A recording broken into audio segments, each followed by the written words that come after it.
Hey, what's up? Andrew Kramer here for VideoCopilot.net, and welcome to another very exciting, electrifying tutorial. Today, we're going to be taking a look at a cool shot where Sam Loya is walking down the street when all of a sudden he is struck by lightning. What are the odds? As you know, it's close to Halloween, so, people gotta die. And let's take a look at what we're going to be creating.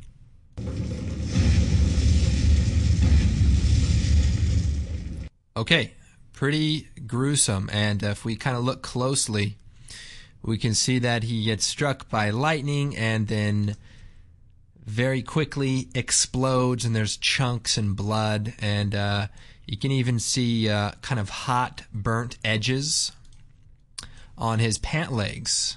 And I assume that's from wearing, some sort of women's underwear, and the thin fabric has heated up rapidly, causing a fringe to be left over there. So pretty cool effect. A lot of blood on the lens here. I've got the lightning and sparks, and by the way, all of the wet water look and rain and sky is also replaced from the original shot. So we are going to do a sky replacement. We're going to add some rain. We're going to add some of this wet puddle look.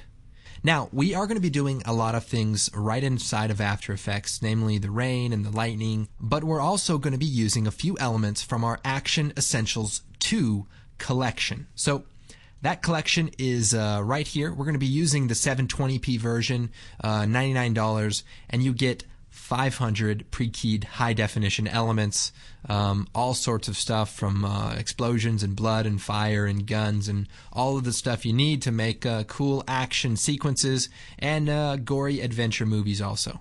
But by no means is that the main part of the tutorial. We're going to really be doing a lot of cool things. So we'll go and close this. Real quick, I'll just kind of show you the evolution here. Here was an early example that I did. So the idea was he gets struck by lightning, but he's still there, and maybe his face is burned out. The blood was actually added last just because it's Halloween and, people gotta die. Another interesting kind of example here is where the lightning strikes and he immediately explodes.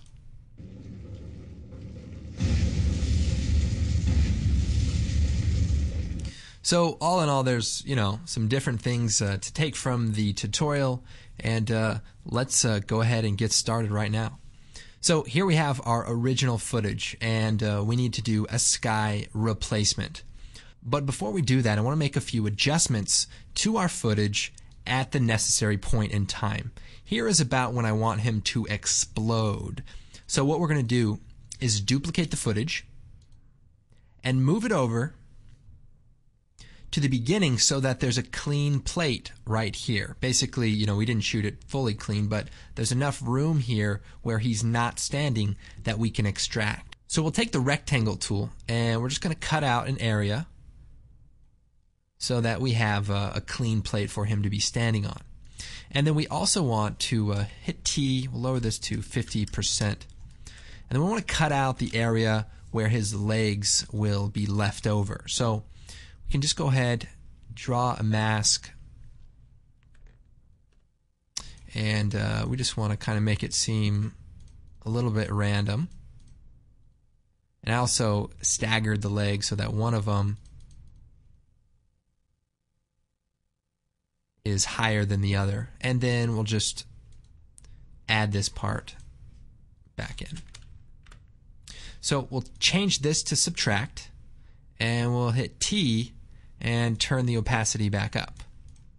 So that leaves us with a couple of legs just sitting there, and we want to go ahead and just slide this over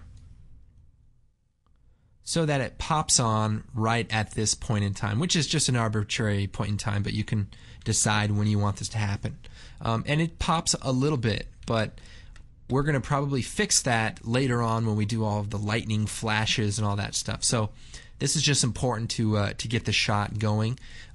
We might also take the bottom layer here and freeze it at this point in time. And we can do that by right-clicking and choosing time, enable time remapping, set a keyframe for that point in time, and then right-click on the keyframe, and we'll set it to toggle hold keyframe. And what that will do is basically freeze it at that point in time.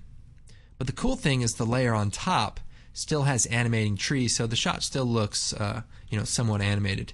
You can tell that I've shot this on a tripod, and we also took about a 5-gallon bucket of water and poured it out on the ground so that it looks like it's been rained on.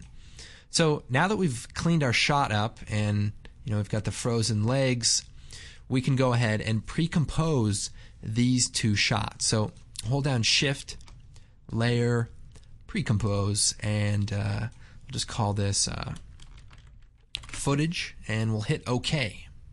Now we have a couple of sky replacement tutorials on the website, so I'm going to run through this part a little bit quicker since I don't want to be too repetitive. There's a lot of good information on those tutorials for doing sky replacement, so check those out. So I've gone into the footage comp where I have my original raw footage, and I'm going to create an adjustment layer. And we're going to add a curves adjustment, and we're going to take the pen tool, and I want to mask out this gradation right here.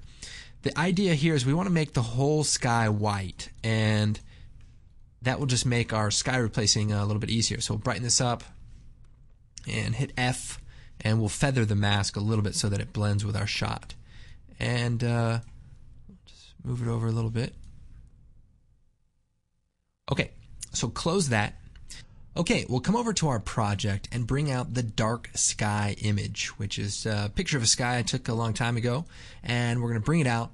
We're going to put it underneath the footage, and then we're also going to duplicate the footage, Control D, and we're going to hit F4, or toggle the switches, and we're going to set the bottom one to Luma Matte, possibly Luma Matte inverted. And what that does is more or less keys out the sky. We'll go ahead, we'll call this matte. Now to keep it simple, we're going to pre-compose the matte into its own composition. We'll call this matte, and we'll move all attributes and open the new comp. Hit OK. So inside of this comp, so the first thing we'll do is add a tint effect, which is at the bottom there. And then we're going to add a levels adjustment, and we'll make some room here. And what I want to do is bring the input black all the way over so that we really darken out the image, and we'll scrub through here.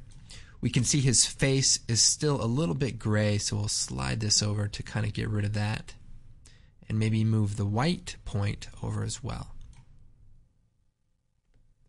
So this is a pretty good matte, and we can always make some adjustments to it later, but that's the basic idea. We're also going to create a black solid, shut the eye off, and we'll just draw a line across the horizon here and back inside, and we'll use this to get rid of all of the white highlight specular areas here. So we'll turn that on. So now we have a pretty good matte. Then we'll go back into the footage comp, and you can see that our track matte is now getting rid of it pretty well. So we'll turn on our sky layer, and we'll zoom in, and I'm going to scale it down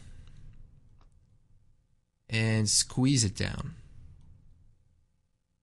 Then we're going to add a quick mask, and we'll set it to subtract, and we'll hit F and turn up the feathering amount.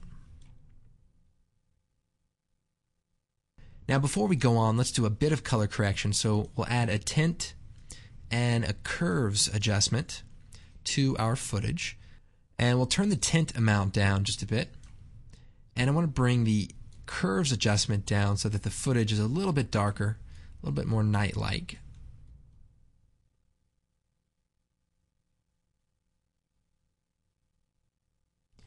And then I also want to color correct our sky footage as well. So we'll brighten it up just a little bit, and we also need to create a background layer.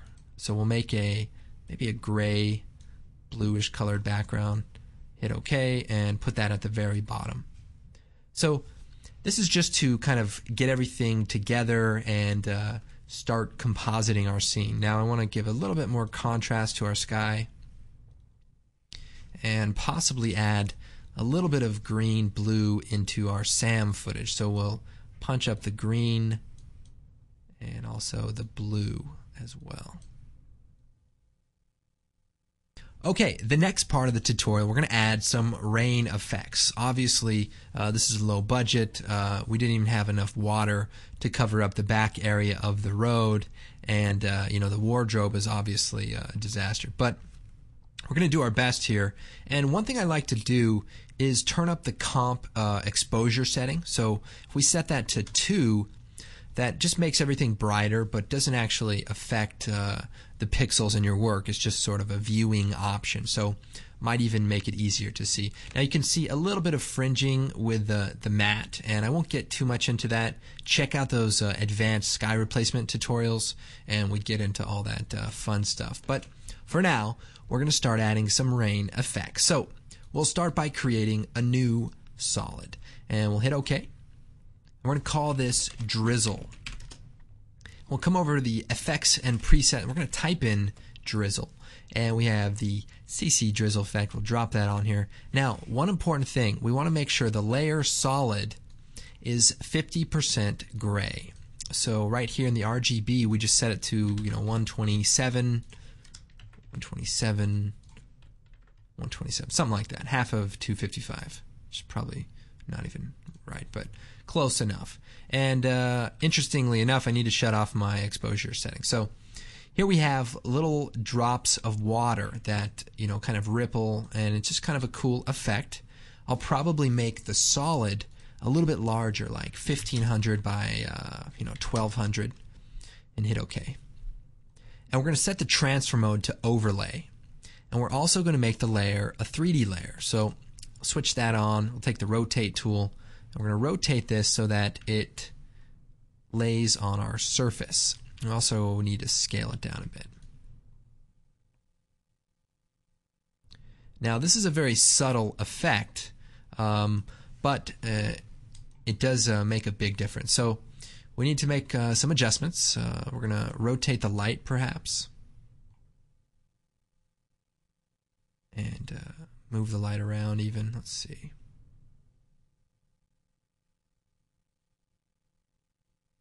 Just want to move it around until it looks like it's in a good position.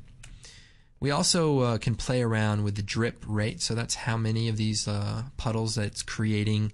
We can also turn the spreading down so that they're a lot smaller, and the rippling is set to 1. That's how many little ripples there are, so you can play around with that also. So looks pretty good. The life, 1.5 seconds perhaps. So play around with the settings until you get something that you like, and then we're going to create a particle system. So we'll create a new solid, and we'll make it comp size and hit OK. We're going to add particle world.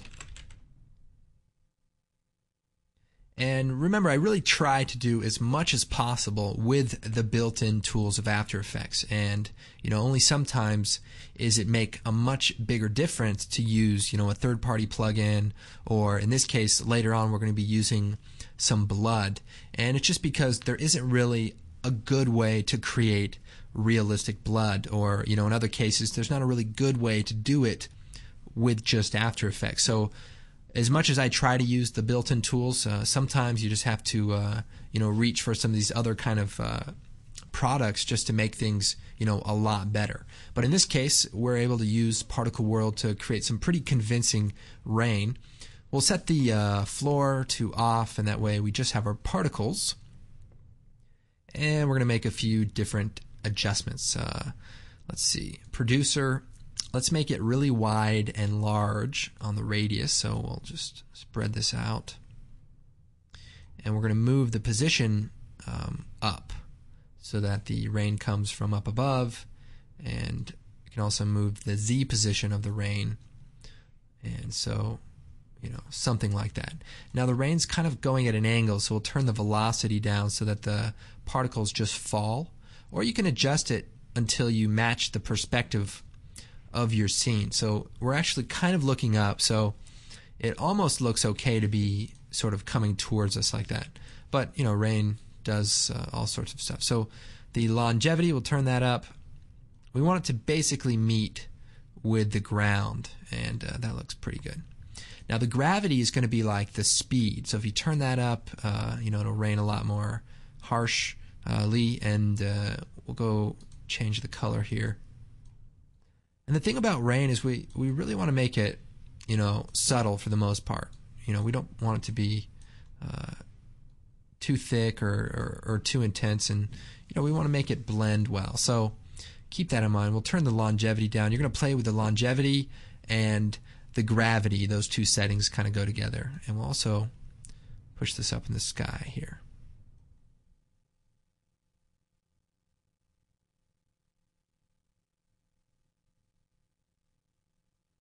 So that's a pretty good looking rain. Now it's using a line rendering mode, so we probably want to add a bit of a blur. So we'll do like a 0.5 blur, just so that it's not too sharp looking.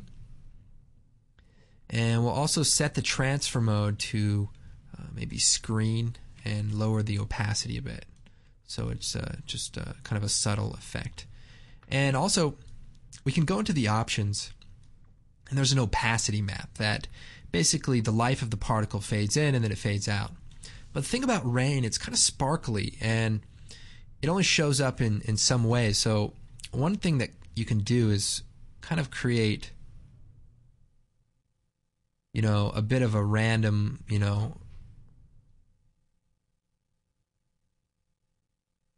life, and this may or may not help, but it's just going to make the rain look a little bit more, sporadic and not so, perfectly uniform. I don't know how well this is going to show up, but let's just do a quick preview and see what that's going to look like. I'll brighten it up just to make it easier to see.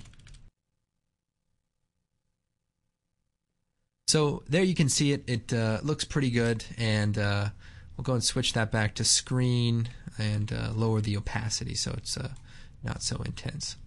Now, as an optional effect, we can go down here and bring out the window rain, and what that is just footage of sort of water going down a window, and we can bring that out. It's pre-keyed, so right when you bring it out, it's already there, and even just add a quick box blur. And we want to brighten it up, so we'll add a curves adjustment, and instead of brightening up the RGB, go to the alpha channel and turn that up. And that will increase it a bit. I'll turn the blur on. So this is just a nice way to give your shot a little bit more of a wet look. We're going to go ahead and shut that off for right now, but we'll turn it all back on at the very end. Okay, now it's time to add some lightning, and we're going to be using a built-in After Effects plugin.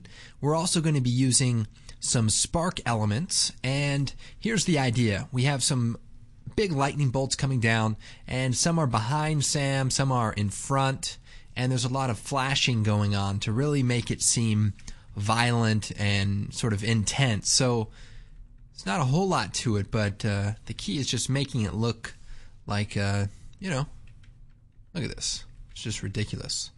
Kind of reminds me of growing up. I used to draw Mortal Kombat scenes where, there's like violent, ninjas fighting each other, and my teachers were very disturbed by it. I asked my dad, I said, "Dad, what's wrong with me?" And he said, "I don't know, son. I don't know." Actually, that didn't happen. Well, the conversation happened. It just didn't happen with anybody. I was just talking to myself. Obviously, anyone doing a scene like this is clearly disturbed, so hopefully all of you guys are very excited about it. So let's go ahead and start creating our lightning. We're going to start with a new solid, and we'll call it lightning. And we'll hit OK. Then we're going to come over to the effects and presets. We're going to type lightning, and we'll take the advanced lightning plugin, bring it out, and here we have a good looking lightning bolt. Now we could do some cool stuff with this. We could scale it down, maybe change the glow color, and put it in the background kind of far away here, and maybe create a flash. And instead we want to make it pretty thick, so we'll go to the core and we'll turn up the radius. I want to go pretty high on this. Now I'm going to move the start point here and the direction so that it's a little bit over top him. And we can play around with the conductivity state to, give us a different look. We want this to seem, pretty random. So, just play around with this.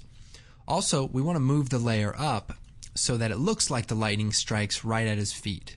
Now we have a bit of a sharp edge, so we'll add a linear wipe transition. So we'll turn that up and change the direction to 0, and we'll just move that until we're at the feet. We can move it down a bit here and turn it up, and then turn up the feathering amount here. Now we can also get, pretty fancy. We could give this a bit of a glow. I also like to add another glow using the glow filter, and just turn that up pretty high and change the transfer mode to add. I've also set it to be just 1 frame long here. I also want to create another lightning bolt out of just a solid layer. So we'll make it a light blue solid layer, hit OK, and we're going to draw our own shape, which is going to be more or less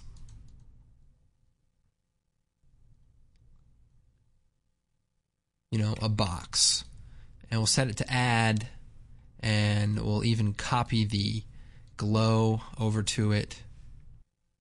And the thing about this one is we want to make it behind our character. So we'll take the pen tool and we'll draw a shape around his head. And this doesn't have to be perfect because it's just going to be a really bright, bolt. So we'll just draw kind of a rough mask here. And we'll set it to subtract. So we'll turn that on. And so more or less it looks like the bolt is behind him. We can feather both of these masks, and that way, it'll almost look like a light wrap of sorts. It really is just kind of a rough resemblance so that we can create the look of lightning all around our character here. So we'll go ahead, we'll make this 1 frame long, and you can just extend the handles of the layers there. And we'll turn our other lightning back on.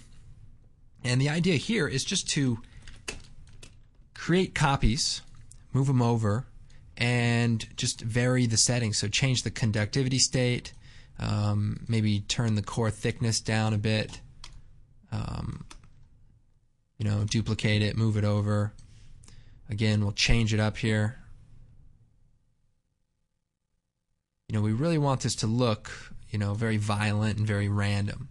We also need to create an adjustment layer that we're going to add a curves adjustment to. So we'll brighten up the entire scene, maybe even add a little bit of blue, and maybe pull a little bit of the red down a bit. And we're going to make this 1 frame too. And by the way I'm making it 1 frame is I'm holding down Alt, hitting begin bracket, end bracket, and that just makes it 1 frame. It sets the in and out point to that 1 frame. So here we can duplicate that, Control D, move it around, and just add some random lights here. And another element we can do is if we duplicate this element, extend it for a few frames, and then hit T, and we're going to set the opacity at the beginning at 100, and then go over and we'll set it down to 0. So it's sort of creating a flash of light that fades out, and we can add that just to the very first one, and this way it's just more random light going on. You might also check out our plugin Twitch for adding some random light, but for this case I like to really control it, and play with the different elements. So let's keep going down the line here. We've got a few seconds to go before he actually blows up, so we need to add some lightning all the way up to the end there.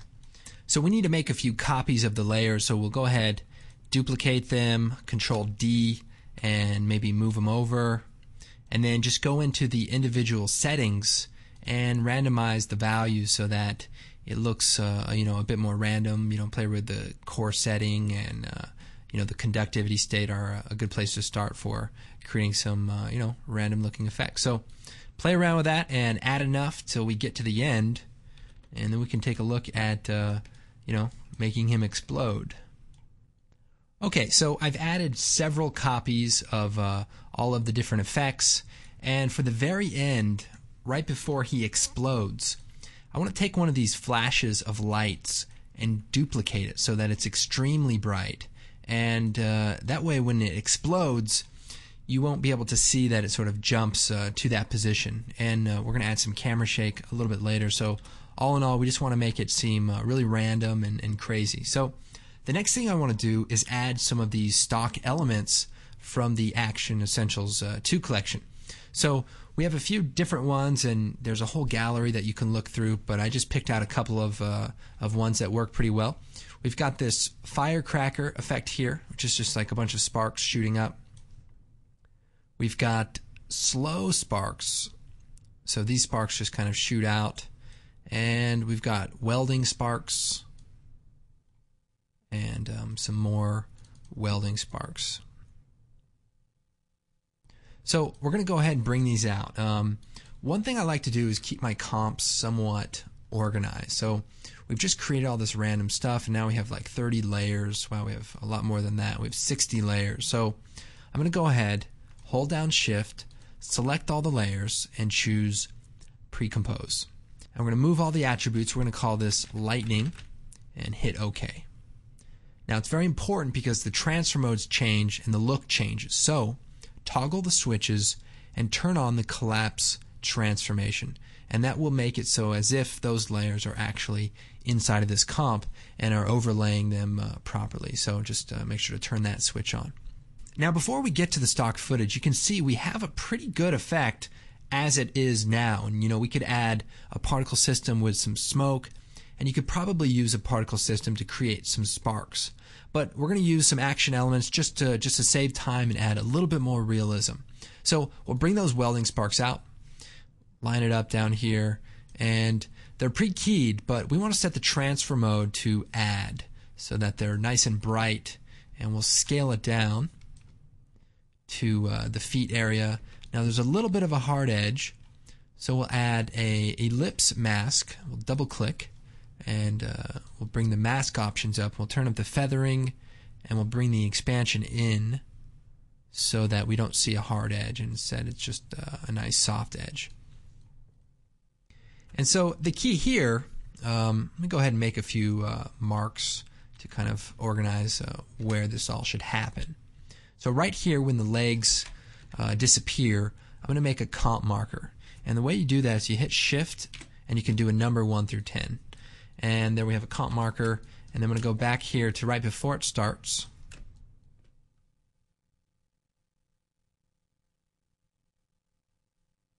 And Shift and the number 1. So that way I can focus on this range with my element. So we'll move our sparks over here.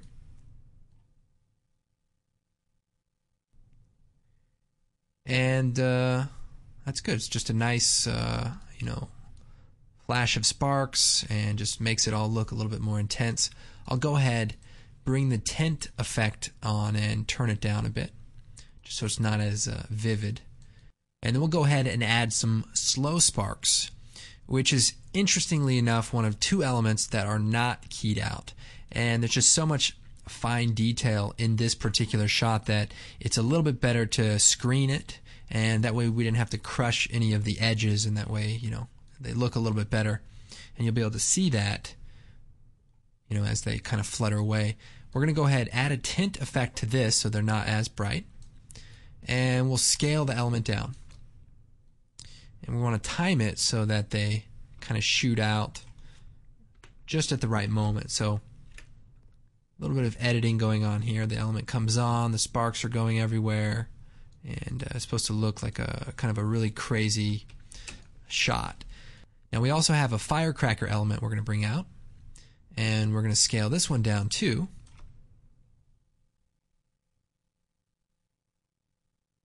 And we'll set the transfer mode to add as well. And we're going to rotate it a bit here, move it over, and then we can just start duplicating the elements here. Another thing I like to do is color code a like element. So our 2 firecrackers here, let's change the color to green, and then the slow sparks, we can make those orange, and the welding sparks, we could make those red. And that helps so that you know what elements are where, and then you can duplicate, this element, and, you can move them around. You can flip them so that they don't look like the same element every time. Obviously, there's a ton of different elements to choose from, but it's always nice to randomize them as you work. We can add those welding sparks, move these over. And our slow sparks, we'll make another copy and we'll slide that over.